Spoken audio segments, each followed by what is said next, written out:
Hello, good morning student. मैं आपकी रेखा ma'am. आज मैं इकोनॉमिक्स में भारत में खाद्य सुरक्षा के विषय में आगे पढ़ाऊंगी। इससे पहले वाले वीडियो में मैंने आपको भारत में खाद्य सुरक्षा क्यों, दीर्घकालिक भुखमरी और मौसमी भुखमरी आदि के विषय में पढ़ाया था।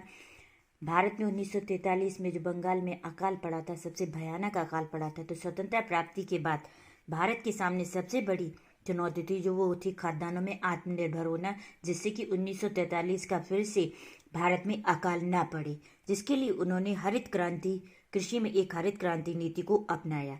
हरित क्रांति का मतलब होता है सिंचाई के लिए आधुनिक उपकरणों की व्यवस्था, कृत्रिम खाद एवं कीटनाशक तथा उत्तम बीज आदि का प्रयोग करके उत्पादन क्षमता में वृद्धि करना। यानी पुरानी तकनीकी जो थी उस तकनीकी को बदलकर आधुनिक तकनीकी से कृषि करना, जिससे कि उत्पादन क्षमता में वृद्धि हो, जिसके लिए आधुनिक उपकरणों की व्यवस्था करना, सिंचाई के लिए कृत्रिम खाद्यों का प्रयोग करना एवं कीटनाशक तथा उत्तम बीज और उपकरणों का प्रयोग करके उत्पादन क्षमता में वृद्धि करना था, जिसका प्रभाव कृषि पर पड़ा। उसका प्रभाव था हरित क्रांति ने भारत में खाद्यान्नों में आत्मनिर्भर बना दिया था।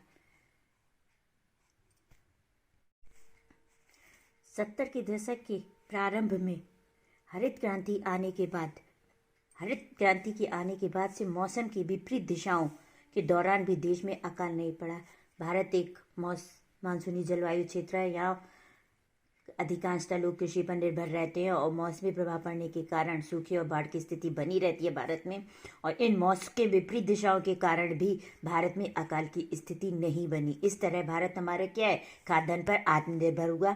अनाज का उत्पादन बढ़ाने के परिणाम स्वरूप अनाज की उपलब्धता सुनिश्चित की गई। यानी हरित क्रांति द्वारा जब उत्पादन क्षमता में वृद्धि की गई तो इसके परिणाम स्वरूप भारत जो है अनाज की उपलब्धता को सुनिश्चित करने में सफल हो पाया।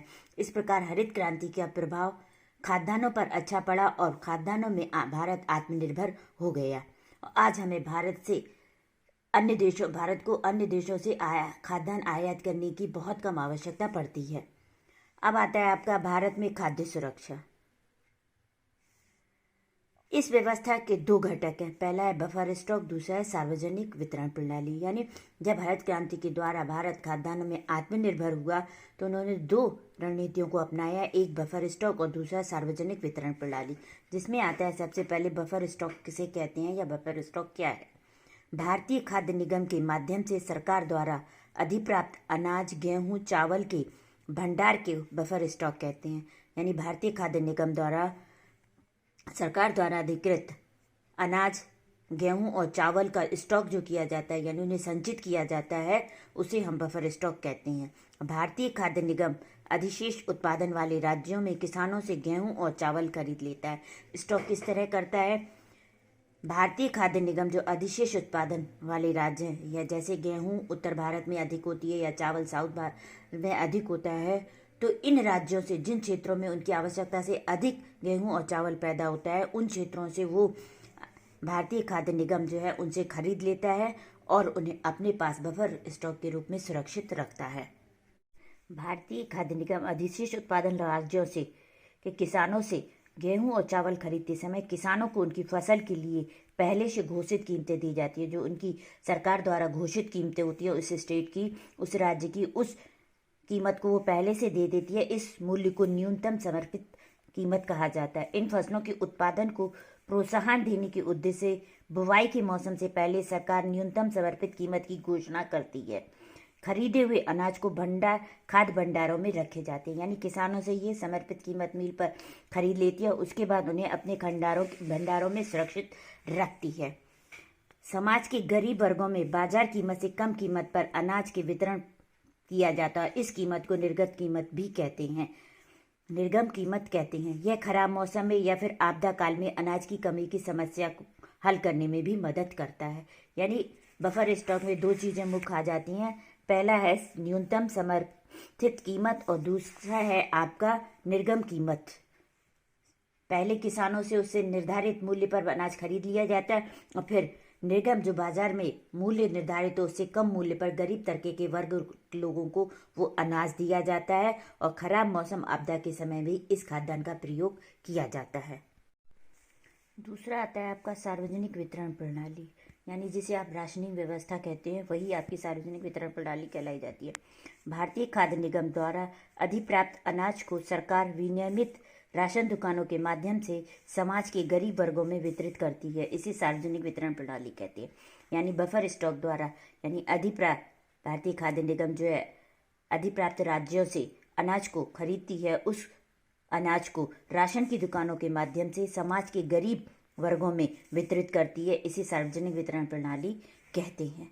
कम मूल्य पर इसके कई लाभ हैं। जैसे पहला है, मूल्यों को स्थिर रखने में सहायता मिलती है। सार्वजनिक वितरण प्रणाली द्वारा खाद्यान्नों के मूल्यों को स्थिर रखने में सहायता मिलती है।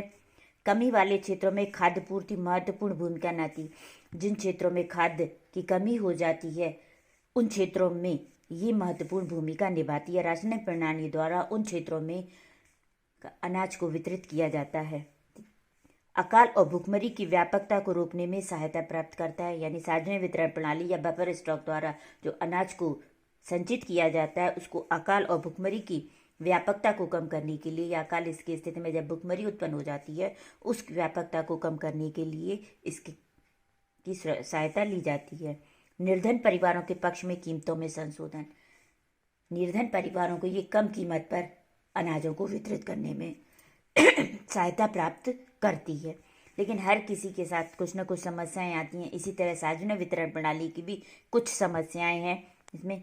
जैसे पहला है, राशन की दुकान चलाने वाले लोग अनाज से अधिक लाभ कमाने के लिए खुले बाजार में अनाज को बेच देते हैं।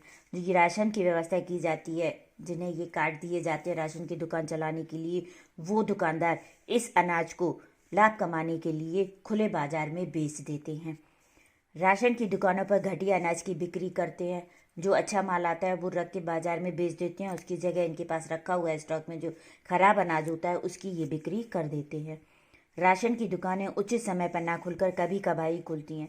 राशन की दुकानें समय पर नहीं खुलती हैं, और खुलती भी हैं तो कभी कभार खुलती हैं। गोदामों में अनाजों से भरे रहने पर रख रखाव की उचित प्रक्रिया नहीं होने के कारण अनाज बर्बाद होता है।